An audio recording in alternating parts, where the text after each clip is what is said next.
China impõe restrições de exportações a empresas japonesas, principalmente as ligadas ao setor militar. Fala, meus negociadores, tudo bem com vocês? Hoje eu quero trazer uma notícia bem importante aqui. Já tem um certo tempo que essa briga com o Japão vem se acirrando, desde os comentários, da primeira-ministra Sanai Takaichi, mesmo após ela conseguindo fazer uma maioria na eleição. A China continua sua ofensiva contra o Japão. Então, o Ministério informou que 20 empresas japonesas foram incluídas em uma lista de controle de exportações, proibindo empresas chinesas de venderem produtos com dupla utilização, que possam ter aplicações militares. Os itens proibidos são terras raras, que são utilizados para motores e ímãs, máquinas de ferramenta, baterias e chips que podem compor equipamentos. Então, outras 20 empresas também entraram nessa lista de observação chinesa e elas terão que convencer autoridades chinesas que esses itens de dupla utilização não serão repassados para as forças militares japonesas. Então, o porta-voz japonês, Keiichi Sato, disse que essa medida ela é lamentável, extremamente desnecessária, e disse que vai apresentar um protesto bem forte a autoridades chinesas. Uma das grandes prejudicadas foi a Mitsubishi Heavy Industries e suas subsidiárias. Então, após a notícia das restrições do Japão, as empresas caíram, a Mitsubishi caiu por volta de 3,1% e as outras 5% e 6,2% respectivamente. Outra empresa que está na lista de observação e que é bem importante também é a Subaru. Ela também fechou em queda, por volta de 3,5% na Bolsa de Tóquio. Ela é uma das empresas que também fornece, ela tem uma companhia aeroespacial e ela fornece equipamentos para as Forças Armadas japonesas. Então essa é uma que está na lista de observação, mas que terá que provar que essas terras raras e esses minérios não serão repassados para as forças militares japonesas. Então essa confusão ela vai longe. Tudo começou com Sanai Takaichi criticando o governo chinês e principalmente ficando do lado de Taiwan, dizendo que ela poderia ser arrastada para uma guerra contra a China. E aí, a partir desse momento, a China começou com um monte de represária. A primeira dela foi restringir voos para o Japão. Nós sabemos que boa parte do PIB japonês vem do turismo. E na sequência, não recomendando viagens para o Japão, proibindo concertos de japoneses. Teve uma medida também de proibição de frutos do mar, mas ela acabou sendo revertida depois, porque isso prejudicaria mais a China do que o Japão. Então vamos acompanhar a cena dos próximos capítulos, porque essa briga vai longe, principalmente agora com a supermaioria que a Sanai Takaichi conseguiu, porque ela prometeu que vai aumentar os gastos com defesa militar. E não é só contra o Japão, não. Com essa nova tarifa, a China viu uma oportunidade de ampliar suas exportações para os Estados Unidos e empresas americanas também vê a oportunidade de direcionar sua produção novamente para a China. Então a nova tarifa ela caiu de 32% para 23%. O limite máximo dessa nova lei que o Trump utilizou ela é de 15%. A China ainda continua com uma das maiores tarifas entre os seus parceiros asiáticos, mas o que acontece é que a China é mais competitiva. Então, nesse cenário, por mais que a China tenha uma taxa mais alta, a cadeia de produção da China é muito mais eficiente do que os seus vizinhos asiáticos. Então, como eu tinha dito antes, isso vai enfraquecer as exportações da Tailândia e do Vietnã. E esses são países que não estavam com tanto déficit na balança comercial como a China tem com os Estados Unidos. Isso vai pesar bastante. É claro, o Trump tem algumas ferramentas que ele pode utilizar, principalmente a da Seção 301. Como eu tinha dito no vídeo anterior, essa investigação da Seção 301 ela é bem pesada, principalmente porque ela praticamente, após concluir a investigação que o país realmente está prejudicando os Estados Unidos, o presidente pode tomar diversas medidas extremas, principalmente com tarifas superiores a essas dessa lei. O Trump também tem o bloqueio de restrição de chips, que ele pode impor também contra a China, motorizar jatos e outras restrições de produtos de alta tecnologia.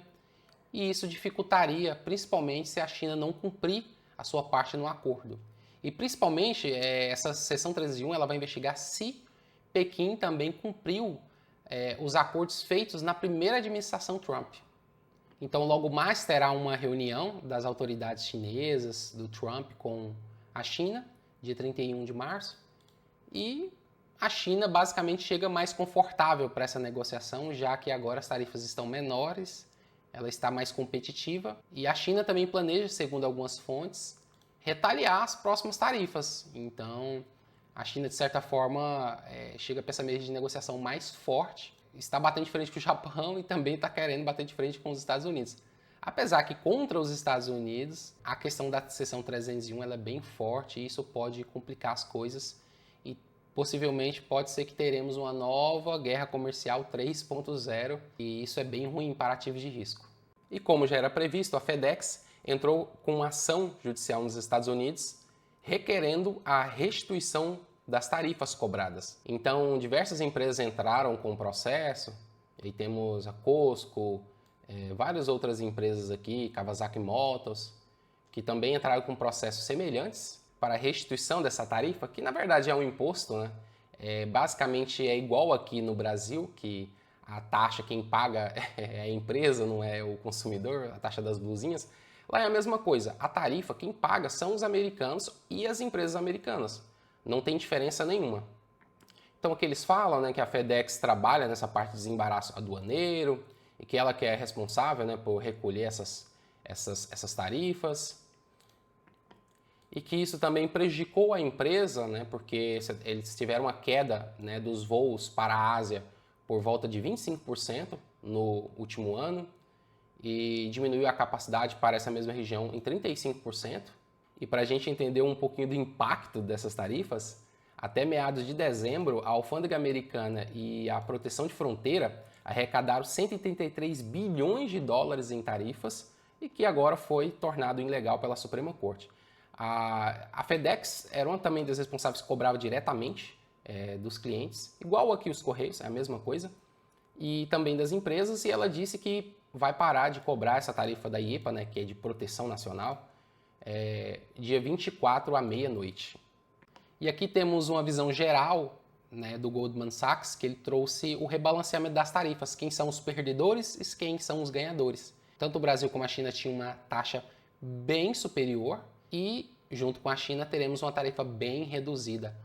E os países que saíram perdendo com esse novo rebalanceamento das tarifas máximas de 15% foram Singapura e o Reino Unido. E esse é outro dado bem interessante da disrupção de IA, que irá causar deflação, acabar com os empregos, diminuir o intermediário.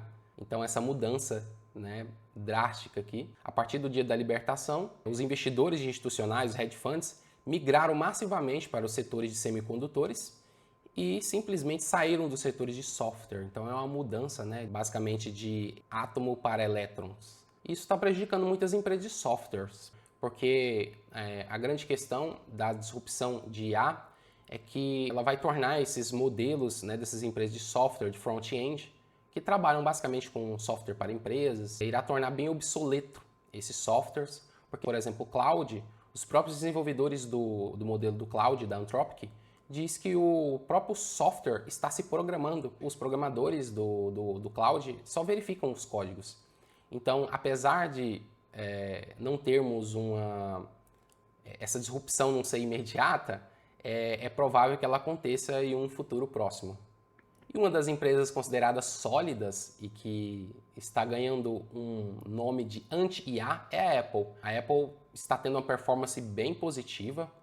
Se nós compararmos com a Mag 7, que é a 7 Magníficas, só nesse mês ela já subiu mais de 10%.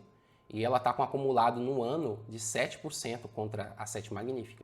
Isso, de certa forma, é positivo, porque há uma perspectiva bem positiva da empresa que pode se estender para outros setores e empresas do mesmo ramo.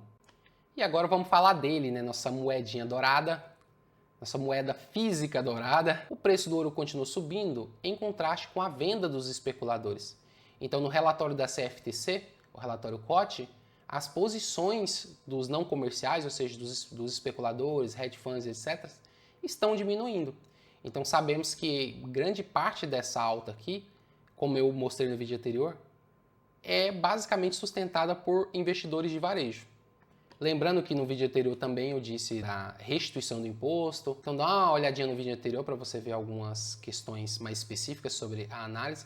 Mas o que é mais importante disso aqui é que o ouro pode continuar subindo? Sim, pode. Inclusive os investidores institucionais podem sim voltar a comprar ouro. Mas até o momento não estamos vendo isso. Estamos vendo o ouro fazendo diversos picos atrás de picos. Estamos vendo que no setor de sentimento, do Wall Street Bet, alguns fóruns, os investidores continuam especulando o ouro, mas de fato não temos essa base institucional por trás para sustentar essa nova alta do ouro. Agora, outro ponto interessante da prata, que ela tem uma correlação com o ouro bastante elevada e que ela entrou no radar de bolha do indicador do Bank of America. Então, lembrando que o Bank of America tem dois indicadores muito importantes, o de medo e ganância e também tem esse de bolha.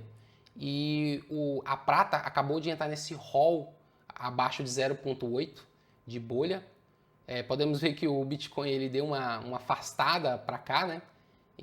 Mas a prata entrou no cenário de bolha bem forte e vamos esperar para ver se isso vai se concretizar, mas é possível que tenha fortes correções. Lembrando, pessoal, que isso aqui não é dica de investimento ou aconselhamento de investimento.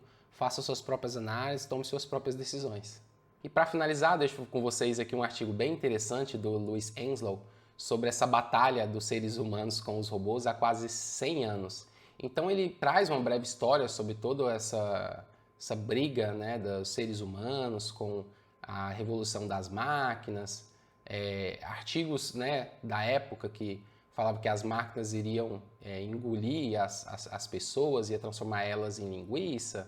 Toda essa briga da revolução, que isso causaria filas de desempregados. E o que a gente viu nas décadas seguintes foi um pleno emprego muito grande. Então, aqui ele retrata de uma maneira bem fiel que sim, alguns empregos são perdidos, outros empregos são criados, né, com a nova tecnologia. À primeira vista, você tem realmente ali um cenário de deflação, mas na sequência você tem essa nova automação gerando novos empregos. E algo bem engraçado é que desde 1930 as pessoas sugerem colocar impostos sobre quem utiliza automação ou robôs. E, inclusive, recentemente, em 2022, 2023, o Bill Gates sugeriu taxarem os robôs para que se crie a renda universal, que ele também defende. Mas esses são pontos mais filosóficos. Eu sugiro que você leia esse artigo, ele é bem interessante. Se gostou, pessoal, se inscreva no canal, ative o sininho aqui, que vai me ajudar bastante. Tchau!